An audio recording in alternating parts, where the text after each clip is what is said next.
अस्सलाम वालेकुम।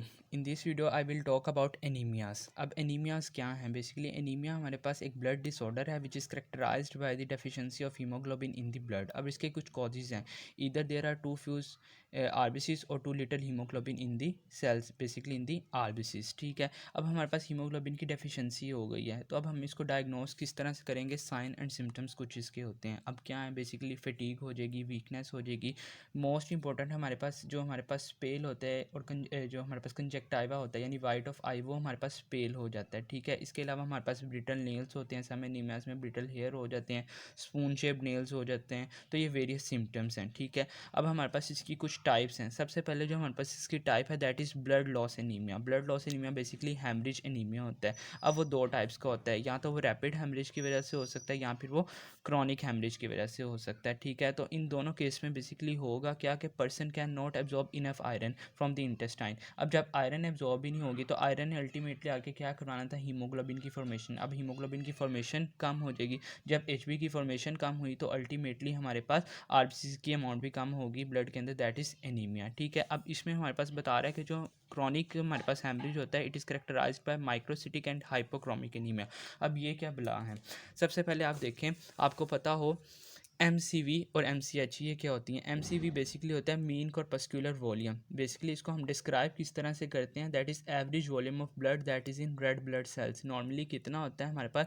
80 to 100 फेमटोलीटर, यानी ब्लड आरबीसीज के अंदर इतना ब्लड हमारे पास बेसिकली प्रेजेंट होता है। अब ये नॉर्मल वैल्यू है, अगर तो इस वैल्यू से कम हो जाए यानी 80 से कम हो जाए अगर हमारे पास ब्लड वॉल्यूम, तो इसको हम कहते हैं माइक्रोसिटिक। ठीक है, और अगर 100 से ज़्यादा हो जाए तो इसको हम कहते हैं मैक्रोसिटिक, यानी ब्लड वॉल्यूम डिक्रीज और ब्लड वॉल्यूम इंक्रीज़ कर गया। और अगर नॉर्मल हो तो इसको हम नॉर्मोसिटिक कहते हैं, नॉर्मल साइज सेल्स का जो है वो नॉर्मल है। ठीक है, और दूसरी टर्म है एमसीएच, मीन कॉर्पस्कुलर हीमोग्लोबिन, यानी average volume of haemoglobin in each red blood cell. ठीक है, तो वो हमारे पास नॉर्मली कितनी होती है? 27 to 34। अगर तो वो एवरेज है इसको हम कहते हैं नॉर्मोक्रोमिक, और अगर कम हो गया तो हाइपोक्रोमिक, और अगर ज़्यादा हो गया तो हाइपरक्रोमिक। ठीक है, तो ये हमारे पास वॉल्यूम और हीमोग्लोबिन के हवाले से वेरियस टर्म्स आ गई, microcytic, macrocytic, hypochromic and hyperchromic. ठीक है, तो अब हम देखते हैं, ये हमारे पास एग्जामिनर अब इस तरह से पूछेंगे आपसे कि हमारे पास क्रॉनिक हेमरेज का पेशेंट है, एनीमिया है, उसको chronic anaemia, blood loss anaemia है, तो इसकी ब्लड पिक्चर बताएं। तो ब्लड पिक्चर में आपने बेसिकली उसका यानी आरबीसीज का साइज़ या वॉल्यूम जो है वो डिक्रीज़ हो जाता है, वो बताना है कि माइक्रोसिटिक है, मैक्रोसिटिक और हाइपोक्रोमिक यानी हीमोग्लोबिन की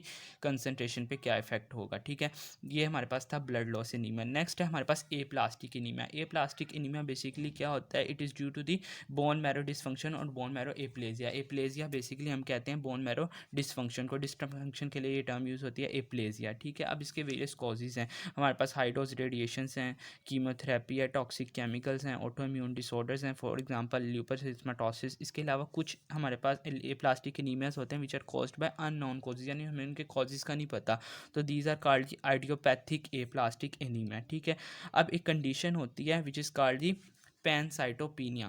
पैनसाइटोपिनिया एक इंपॉर्टेंट टर्म है। बेसिकली पैन मीन्स होता है all, cyto means cell count and penia means decrease, all cell count decrease means decrease in RBCs, डब्ल्यूबीसीज एंड प्लेटलेट्स। अब ये हमारे पास स्नैरियो आता है, बल्कि हमारे प्रॉफ में ही आया था। अब आया किस तरह से था? तो उसने इस तरह से बताया कि हमारे पास एक पेशेंट है, उसकी हमने कीमोथेरेपी की है और एज अ रिज़ल्ट ना उसकी लैब रिपोर्ट्स ने ये इंडिकेट किया है हीमोग्लोबिन की अमाउंट इतनी है। नॉर्मली मतलब आपको पता है मेल्स के अंदर 12 to 15 तक होती है, फीमेल्स के अंदर, और मेल्स के अंदर हमारे पास अप टू 16-17 तक होती है नॉर्मली। तो अब उसने बताई हुई थी 8 के राउंड अबाउट इतना हमारे पास हीमोग्लोबिन है। वहाँ से पता चल गया कि हीमोग्लोबिन कम है, एनीमिक पेशेंट है। ठीक है, अब उसने कहा कि कीमोथेरेपी की है, कीमोथेरेपी की वजह से बोन मैरो एप्लेजिया यानी बोन मैरो डिसफंक्शन हो गया। अब बोन मैरो नहीं तो बेसिकली सारे सेल्स की प्रोडक्शन करनी थी, डब्ल्यूबीसीज, आरबीसीज और प्लेटलेट्स की। तो अब बोन मैरो ने जब डिसफंक्शन हो गया तो उनका जाहिर सी बात है काउंट भी कम होगा। अब उसने नीचे हिंट क्या हमें दिया था? लैब रिपोर्ट्स का। अब लैब रिपोर्ट्स में उसने बता दिया कि जी डब्ल्यूबीसीज का काउंट इतना है, आरबीसीज का इतना है, प्लेटलेट्स का इतना है। अब हमें नॉर्मल काउंट्स याद होंगे तो हमें पता होगा ना कि इंक्रीज़ है या डिक्रीज़ है, तो इसलिए आपको नॉर्मल काउंट वैल्यूज़ पता होनी चाहिए। अब उसने सारे ना काउंट्स की वैल्यूज़ कम कर दी, तो उसने कहा डायग्नोस करें इस कंडीशन को क्या है। एक तो उसने कीमोथेरेपी का बताया था और बाकी सारे उसने लैब रिपोर्ट्स बता दी।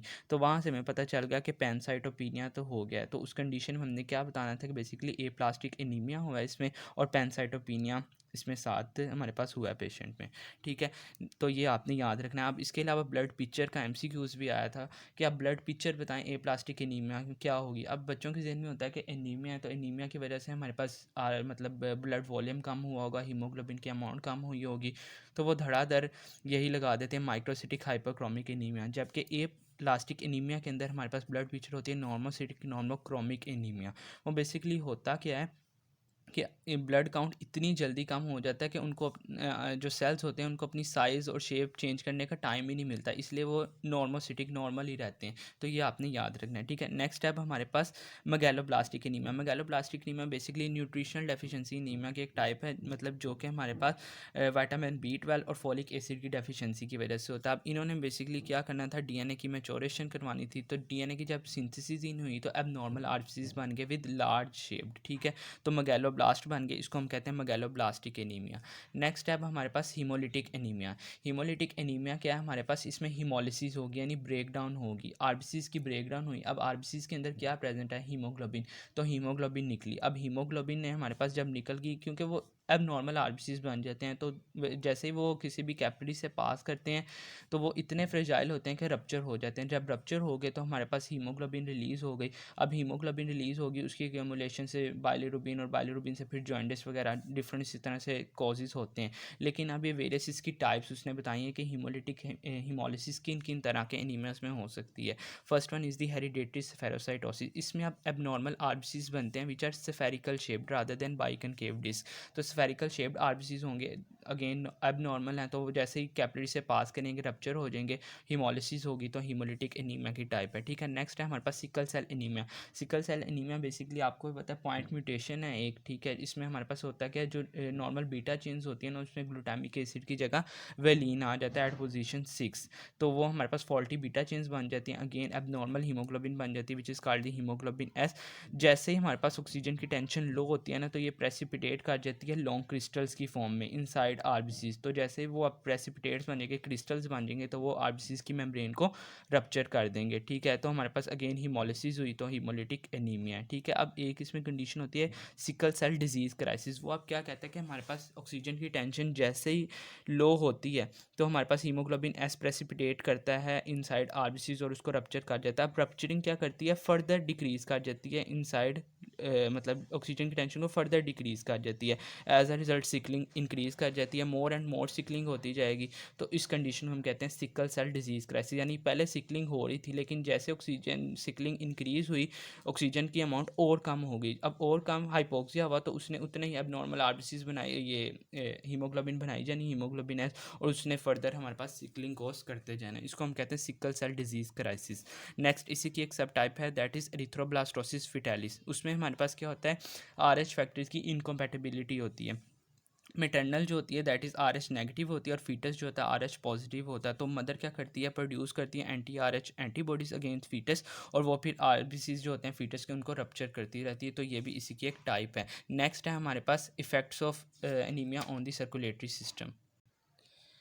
एनीमियास का इफेक्ट, अब उधर चैप्टर के अंदर उसने तो काफ़ी लेंथी लिखा हुआ है, लेकिन उसमें काम की चीज़ सिर्फ ये थी, और आपने एग्जाम में लिखना भी इसी तरह से होता है टैबुलेटेड फॉर्म में, फ्लो चार्ट्स की फॉर्म में। तो देखें आप क्या हैं इसके इफेक्ट। सबसे पहले अब एनीमिया, एनीमिया आपको पता है कि आरबीसीज का काउंट कम हो गया, ठीक है। तो हमारे पास ब्लड की विस्कोसिटी यानी विस्कस जो गाढ़ापन है वो भी कम हो गया। विस्कोसिटी कम हो गई तो रेजिस्टेंस टू ब्लड फ्लो वो भी कम होगी। एज अ रिजल्ट क्या होगा, कार्डिक आउटपुट इंक्रीज यानी वर्कलोड जो है हार्ट पे वो इंक्रीज़ कर जाएगा, ठीक है। दूसरी तरफ आएँ तो एनीमिया, एनीमिया के अंदर आप बेसिकली हीमोग्लोबिन की अमाउंट कम होगी। हीमोग्लोबिन की अमाउंट कम होगी तो ऑक्सीजन की ट्रांसपोर्ट वो भी डिक्रीज़ होगी, मतलब हाइपोक्सिया हो गया। अब हाइपोक्सिया ने क्या करना है, वेजोडाइलेशन करनी है। वेजोडाइलेशन हुई मतलब ब्लड फ्लो इंक्रीज़ कर गया, ब्लड फ्लो इंक्रीज़ तो कार्डिक आउटपुट यानी वर्कलोड ऑन हार्ट इंक्रीज़ कर गया। तो अल्टीमेटली जो इफेक्ट होता है एनीमिया का ऑन दी सर्कुलेटरी सिस्टम वो क्या होता है, कार्डिक आउटपुट को इंक्रीज़ कर देता है। तो ये यहाँ तक था हमारे पास एनीमिया का टॉपिक। ये हमारे पास काफ़ी इंपॉर्टेंट टॉपिक है। इसके अलावा मैं वीडियो के लास्ट पे आपसे एक एनीमियास की पिक्चर शेयर करता हूँ जिसमें उसने सारे एनीमियास की